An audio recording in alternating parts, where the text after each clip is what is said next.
హెచ్‌టీఎంఎల్‌లో video ట్యాగ్‌ని కానీ, audio ట్యాగ్‌ని కానీ use చేసినప్పుడు వాటికి సమ్ కంట్రోల్స్ అనేవి ఉంటాయి. ప్లే చేయడానికి, పాజ్ చేయడానికి, ఫార్వర్డ్ చేయడానికి ఇలా ఉంటాయి గదా!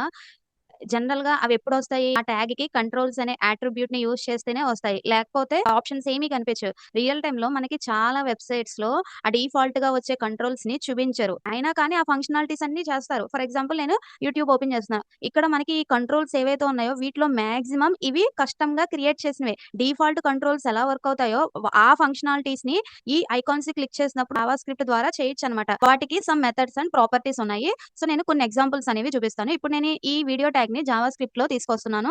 Document dot query selector of video అని చెప్పి ఇచ్చేసాను. వీడియో ఎలిమెంట్ అని చెప్పిస్తున్నాను వేరియబుల్ నేము. ఇప్పుడు నేను కంట్రోల్స్ అనేవి యూజ్ చేయట్లేదు. యూజరు ప్లే చేయాలి. ఎలా ప్లే చేయాలి? మనం ఒక బటన్ పెడతాం. బటన్ ట్యాగ్‌ని తీసుకుంటున్నాం.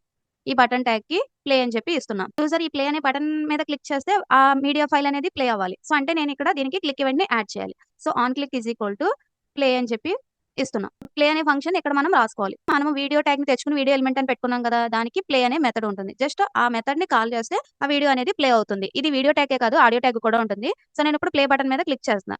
సో, ఇప్పుడు ప్లే అవుతుంది. పాస్ అని ఇంకొక బటన్ తీసుకుంటున్నాను. పాస్ వీడియో అని చెప్పి ఒక ఫంక్షన్ తీసుకున్నా.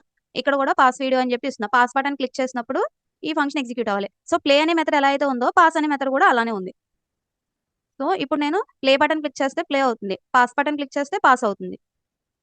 అలానే మనము మ్యూట్ చేయాలి అని అనుకుంటే జస్ట్ మ్యూటెడ్ అనే ఒక ప్రాపర్టీ ఉంటుంది. దీని వాల్యూ ట్రూ అయితే మ్యూట్ అవుతుంది. ఫాల్స్ అవుతే అన్‌మ్యూట్ అవుతుంది. అది మనం సెట్ చేసుకోవాలి. వీడియో ఫార్వర్డ్ చేయడం, బ్యాక్వర్డ్ చేయడం అని ఉంటుంది కదా! అదెలా అంటే ఆ వీడియో ట్యాగ్‌కి కరెంట్ టైమ్ అనే ఒక ప్రాపర్టీ ఉంటుంది. ఈ ప్రాపర్టీ వాల్యూ ఇస్తుంది. అది సెకండ్స్‌లో ఉంటుంది. ఇదేం చెప్తుందంటే ఆ వీడియో కరెంట్‌లీ ఏ సెకండ్ దగ్గర ప్లే అవుతుందో అది చెప్తుంది. కరెంట్ టైమ్ అనే ప్రాపర్టీని మనం రీడ్ చేసుకోవచ్చు. ప్లస్ దాన్ని అప్డేట్ కూడా చేయొచ్చు. నేను 10 సెకండ్స్ ఫార్వర్డ్ చేయాలనుకుంటే ఏం చేయాలి? Video dot current time plus 10 ఇవ్వాలి. అప్పుడు 10 సెకండ్స్ ఫార్వర్డ్ అవుతుంది. ప్రెజెంట్ ఏ సెకండ్ దగ్గర ఉందో దానికి 10 సెకండ్స్ ఫార్వర్డ్ అయ్యి అక్కడికి వెళ్ళిపోతుంది. బ్యాక్వర్డ్ చేయాలి అంటే ఏం చేయాలి? మైనస్ చేయాలి. మనకు ఒక వీడియో 1 మినిట్ డ్యూరేషన్ ఉంది అని అనుకున్నాం. అంటే 60 సెకండ్స్. కరెంట్ ప్లే అయ్యేది 55థ్ సెకండ్ దగ్గర అని అనుకున్నాం. ఇప్పుడు నేను 10 సెకండ్స్ ఫార్వర్డ్ పెడితే అక్కడ ఏమవుతుంది? 65 అయిపోతుంది. అంటే మనకున్న టోటల్ డ్యూరేషన్ కన్నా ఇంకా 5 సెకండ్స్ ఎక్కువ పెట్టేస్తున్నాం. ఇలా మనము పెట్టకూడదు. అంటే మనం ఏం చేయాలి అక్కడ డిఫరెంట్ కండిషన్స్ రాసుకోవాలి. వీడియో యొక్క టోటల్ డ్యూరేషన్ చెక్ చేసి దాని ప్రకారం చూసుకోవాలి. వీడియో యొక్క డ్యూరేషన్ కావాలి. సో, దానికి జస్ట్ డ్యూరేషన్ అనే ఒక ప్రాపర్టీ ఉంటుంది. సో, ఆ వీడియో యొక్క డ్యూరేషన్ అనేది ఎన్ని సెకండ్సో ఈ ప్రాపర్టీ ఇస్తుందన్నమాట.